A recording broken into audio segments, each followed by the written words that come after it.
Selamat malam, perkenalkan nama saya David Ronaldo dari Fakultas Hukum Unpad 2017 dengan NPM 110110110170235.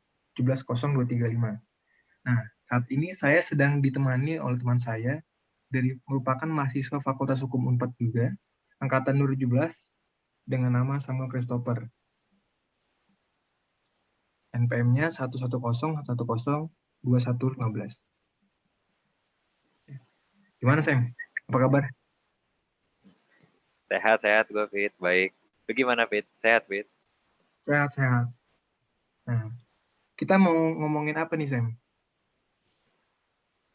Kita nih, jadi gue melihat ada undang-undang yang lagi menarik perhatian orang-orang ya, masyarakat nih di Indonesia nih khususnya ya, Fit ya. Jadi Hmm. kalau mungkin lu juga pasti mungkin menurut gue udah tahu ya, pasti yaitu adalah UU nomor 11 tahun 2020 tentang Cipta Kerja atau yang kerap kali dikenal dengan Omnibus Omnibus Law. Law. Oke. Betul. Nah, jadi kenapa ini menjadi sorotan gitu ya belakangan ini atau terutama 1 tahun belakangan inilah gitu ya oleh masyarakat di Indonesia karena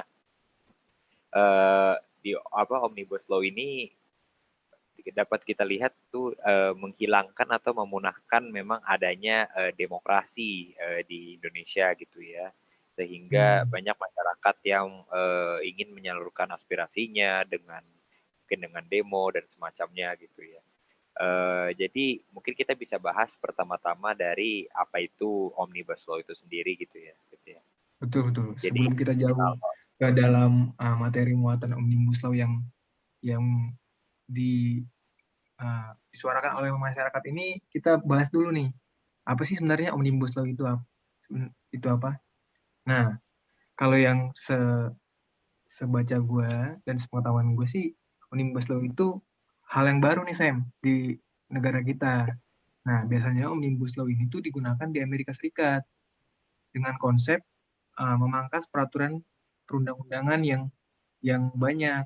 Nah, kita kan bisa lihat nih di, di undang-undang di negara kita itu sangat banyak dan banyak yang tumpang tindih gitu loh dalam suatu peraturan perundang-undangan. Udah diatur dengan satu, diatur lagi yang lain. Nah, dengan adanya konsep omnibus law ini tuh Sam, jadi meminimalkan suatu peraturan perundang-undangan itu dalam suatu bentuk. Nah, itu sih kira-kira konsepnya Sam. Kalau menurut lu gimana Sam? iya benar setuju sih gue Fit kalau soal apa namanya untuk mengurangi adanya tumpang tindih dalam ini ya karena memang di Indonesia ini banyak ada tumpang tindih peraturan dan lain-lain ya dan kalau mungkin gue lihat sendiri ya dari undang-undangnya itu kan di pasal satunya pun juga jelas ya diartikan apa yang dimaksud dengan cipta kerja itu sendiri ya yaitu adalah upaya penciptaan kerja yang melalui usaha kemudahan, perlindungan, dan pemberdayaan koperasi dan usaha mikro kecil menengah atau UMKM, dan peningkatan ekosistem investasi serta kemudahan berusaha yang juga disertai oleh adanya investasi pemerintah pusat dan percepatan proyek strategis nasional. Jadi kalau bisa gue lihat juga sih ini kan memang dengan Cipta Kerja ini diharapkan mampu menyerap tenaga kerja di Indonesia yang seluas-luasnya di tengah adanya persaingan yang semakin kompetitif dan tuntutan globalisasi ekonomi. Dan juga bahwa dengan kita mendukung UU Cipta Kerja ini pun juga diperlukan memang penyesuaian pada berbagai aspek pengaturan yang berkaitan dengan kemudahan, perlindungan, pemberdayaan koperasi dan usaha mikro kecil menengah tersebut sehingga dapat berjalan dengan sistematis dan lancar untuk kedepannya. Lalu memang untuk UU Cipta Kerja itu sendiri meskipun memang niatnya baik ya, ya tentu saja mungkin kita tidak bisa lepas dari adanya pro dan kontra ya, seperti yang Betul, memang betul. sedang terjadi di Indonesia ini dan Betul. meskipun begitu pun mungkin dapat dikatakan gue termasuk dalam uh, pihak yang pro ya terhadap Hmm. Omnibus Law ini. Nah, kenapa nih kira-kira lu pro? Memangnya manfaat dari undang-undang omnibus atau omnibus law ini tuh apa sih Sam terhadap masyarakat Indonesia dengan materi muatan yang seperti itu?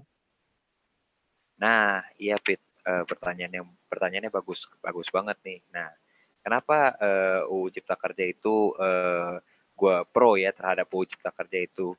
Karena memang jika dilihat dari maksud dari undang-undang ini seperti tadi gue bacakan kan, bahwa dengan di undang-undangkannya UU Cipta Kerja tersebut diharapkan memang mampu menyerap tenaga kerja di Indonesia seluas-luasnya. Berarti kan ini tentunya akan mengurangi juga dari angka pengangguran dan juga akan apa namanya ya dengan maraknya jumlah masyarakat yang semakin banyak dan lingkungan lingkungan pekerjaannya juga semakin tidak terlalu bertambah signifikan, tentunya pun juga memang dengan UU Cipta Kerja ini dapat memberikan lowongan pekerjaan yang lebih terhadap masyarakat, khususnya pada masyarakat yang ya dapat dikatakan kelas ekonomi kecil, ekonomi menengah ke bawah lah gitu. Jadi mungkin gue sih melihatnya memang ini sebagai peluang lah dengan diundang-undangkannya UU Cipta Kerja ini sih Fit gitu. Kalau lu sendiri mungkin bagaimana Fit atau ada pandangan kah terhadap mungkin dari asas-asas peraturan perundang-undangan yang baik atau mungkin sekitarnya tuh bagaimana Fit kalau kalau dari pandangan lu pribadi gitu Fit? Kalau dari gua sih saya sebenarnya istilah Omnibus Law ini kan belum ada di peraturan perundang-undangan kita maupun di pembentukan peraturan perundang-undangan, yaitu Undang-Undang Nomor 12 Tahun 2011. Tapi Omnibus Law ini dikategorikan sebagai undang-undang, jadi disamakan kedudukannya dengan undang-undang. Jadi itu letaknya itu di bawah Undang-Undang Dasar dan di atasnya peraturan-peraturan seperti peraturan pemerintah, peraturan presiden, dan lain-lain. Nah, kalau dilihat dari pasal 7 Undang-Undang 12 tahun 2011, itu kan ada jenis hierarki peraturan perundang-undangan. Nah, bisa dilihat tuh, Undang-Undang Omnibus Law ini ada di mana. Sehingga Omnibus Law ini bukan suatu yang tidak dapat dibenarkan di Indonesia karena kedudukannya disamakan dengan undang-undang. Nah, kalau menurut lu gimana, Sam? Terkait sama kedudukan dari Omnibus Law ini sebagai undang-undang. Iya, kalau memang kita melihat dari Undang-Undang P3 tadi ya, Undang-Undang 12 tahun 2011, memang kalau dari hierarki memang betul ya, pasti letaknya itu memang berada di bawah UUD 1945 dan juga di atas peraturan-peraturan lainnya ya. Jadi kalau menurut gue sih memang letaknya itu memang secara hierarki memang sudah pas ya, karena jadi dia tetap tentunya eh, tidak membawahi undang-undang dasar, namun juga dia tetap letaknya itu di atas dari adanya peraturan pemerintah atau peraturan presiden dan lain-lain sebagainya.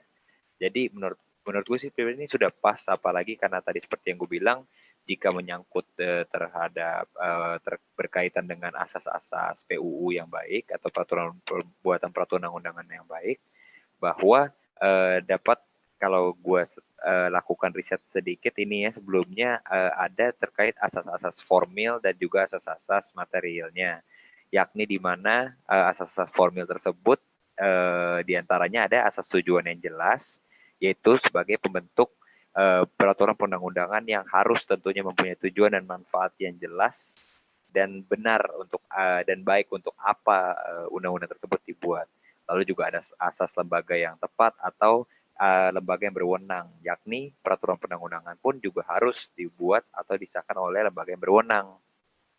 Lalu untuk asas-asas materialnya pun dapat dilihat dapat gue rangkum juga bahwa salah satunya itu ada asas yang dapat mendapat perlakuan yang sama dalam hukum, sehingga undang-undang tersebut pun juga tidak mendapatkan perlakuan yang berbeda dalam hukum, tetap harus dianggap sebagai suatu produk undang-undang yang sama dengan undang-undang lainnya. Lalu juga ada asas kepastian hukum dan juga ada asas pelaksanaan hukum sesuai dengan keadaan individual.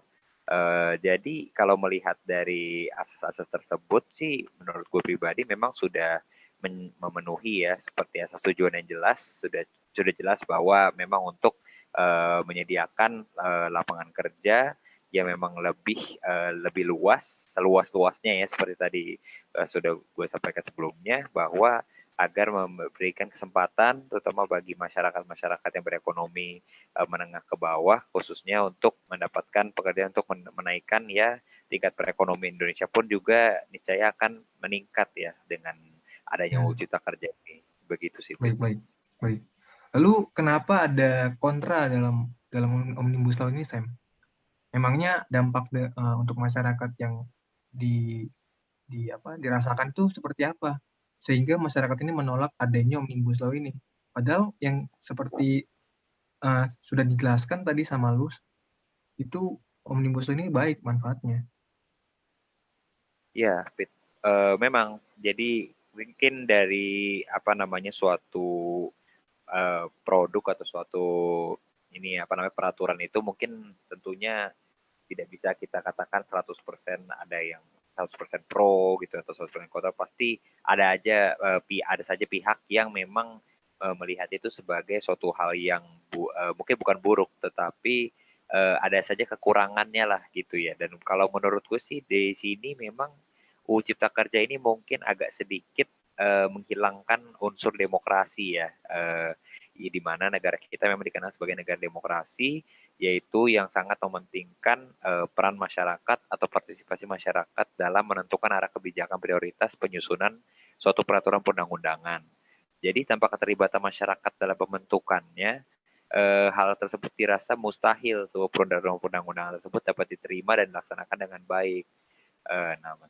Mungkin kalau menurut gue pribadi sih mungkin karena hal tersebut ya, jadi dirasakan bahwa demokrasi itu seperti hilang gitu. Jadi karena pendapat masyarakat seperti diabaikan gitu dalam pembuatan undang-undang tersebut. Oleh karena itulah makanya mungkin beberapa aksi unjuk rasa yang dilakukan oleh mahasiswa dan mungkin oleh berbagai organisasi-organisasi lainnya gitu ya, mungkin untuk mengutarakan aspirasi bahwa mereka ingin suara mereka pun turut didengar gitu loh untuk dalam pembuatan peraturan perundangan ini gitu loh. Mungkin sih kalau dari gue sih mungkin melihatnya seperti itu ya, Pit ya, mengapa hal tersebut menjadi bagi pihak yang kontra gitu terhadap Omnibus Law ini gitu sih, Pit. Oke, terima kasih banyak Sam atas ilmu yang mantap nih, yang lagi hangat kita diskusikan. Nah, semoga dapat bermanfaat untuk kita dan juga masyarakat yang lebih luas. Oke, terima kasih Sam. Selamat malam. Ya, selamat malam. Terima kasih, Pit. Selamat malam. Assalamualaikum warahmatullahi wabarakatuh. Nama saya Kevin Benito Putra, NPM 167, saya bersama teman saya. Ya, nama saya Torik, NPM 196. Pada hari ini saya bersama teman saya sudah melakukan swab antigen, tapi kita melakukan protokol kesehatan yaitu memakai masker. Ya, jadi kita mau bahas Omnibus Law nih. Mungkin Omnibus Law itu apa? Omnibus Law merupakan metode pembuatan regulasi yang menggabungkan beberapa aturan yang substansinya berbeda-beda menjadi satu peraturan dan satu payung hukum. Dalam Omnibus Law sendiri ada beberapa membahas tentang mengenai klaster. Ya, mungkin yang dibahas dalam Omnibus Law itu mungkin di sini membahas tentang dipermudahkannya perizinan tanah, terus investor luar itu jadi gampang buka usaha di sini. Usaha di Indonesia. Terus ketenagaan kerjaannya juga, peraturannya itu ya, kalau menurut masyarakat sih menyusahkan. Tapi menguntungkan para investor luar. Iya benar. Terus mengapa partisipasi masyarakat sangat sedikit untuk pembuatan Omnibus Law ini? Partisipasinya itu sedikit karena itu tadi peraturannya itu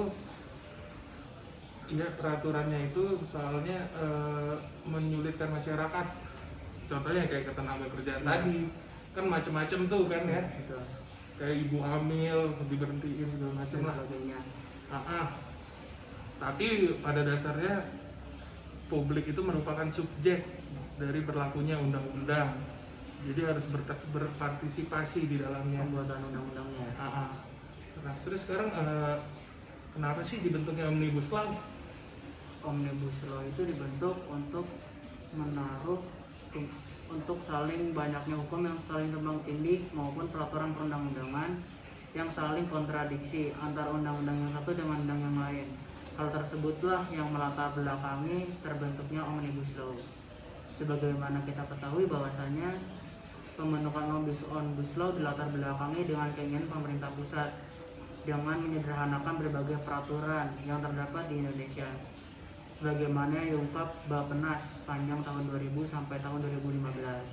Pemerintah pusat telah mengeluarkan 12.471 regulasi dengan kementerian, menjadi produsen terbanyak dengan 8.311 peraturan. Jenis regulasi terbanyak berikutnya adalah peraturan pemerintah sebanyak 2.446 peraturan. Sementara itu produk peraturan yang dikeluarkan oleh pemerintah daerah didominasi oleh perda kabupaten atau kota sebanyak 25.575 peraturan. Disusul kemudian perda provinsi sebanyak 3.177 peraturan. Untuk selanjutnya, mengapa konsep Omnibus Law disebut dengan konsep sapu jagat? Dikatakan konsep sapu jagat itu mungkin karena mampu mengganti beberapa norma undang-undang dalam satu peraturan. Selain itu, konsep ini juga dijadikan misi untuk memangkas beberapa norma yang dianggap tidak sesuai dengan perkembangan zaman dan merugikan kepentingan negara. Jadi yang selanjutnya, mengapa sih Omnibus Law dikatakan sebagai pro pemerintah? Dikatakan dengan adanya pemerintah tuh sebenarnya Omnibus Law itu diyakini pemerintah sebagai obat yang mujarab yang dapat menyembuhkan penyakit menakun bangsa ini untuk membuka keran investasi yang seluas-luasnya, sehingga dengan begitu akan terciptanya lapangan pekerjaan bagi para buruh dan sebagainya, dan juga investor akan menanam usahanya di Indonesia. Mungkin itu saja sih beberapa pertanyaan yang bisa kita jawab. Wabillahi taufiq wal hidayah. Wassalamualaikum warahmatullahi wabarakatuh.